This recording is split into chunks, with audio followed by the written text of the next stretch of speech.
လူကြီးမင်းရဲ့အိမ်ရုံငန်းဒါမှမဟုတ်လုပ်ငန်းခွင်အတွက် high voltage solar system ကိုယုံကြည်စိတ်ချစွာတက်ဆင်ခြင်းပါလား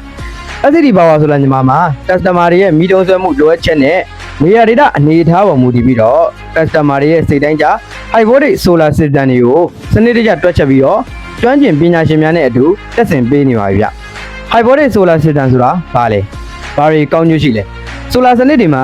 low voltage system နဲ့ high voltage system ဆိုပြီးတော့နှစ်မျိုးရှိပါတယ်အခုနောက်ပိုင်းရေပန်းစားလာတဲ့ high voltage solar system ဆိုတာကတော့ဘက်ထရီနဲ့ inverter ကြားမှာဘိုးအားမြင့် high voltage ကိုအသုံးပြုပေးတဲ့စနစ်ပဲဖြစ်ပါတယ်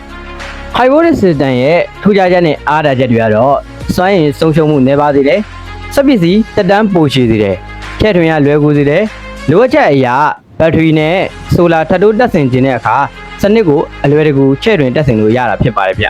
ကောင်းမွန်ပြီးစိတ်ချရတဲ့စက်ပစ္စည်းတွေနဲ့အတူအကောင်းဆုံးအာဗရာသေး service တွေနဲ့လူကြီးမင်းတို့ရဲ့လျှက်စစ်မီလိုအပ်ချက်ကိုကျွန်တော်ရဲ့ SCD Power ဆိုလာမြန်မာကဖြည့်ဆည်းပေးဖို့အတွက်အသင့်ရှိနေပါပြီဗျ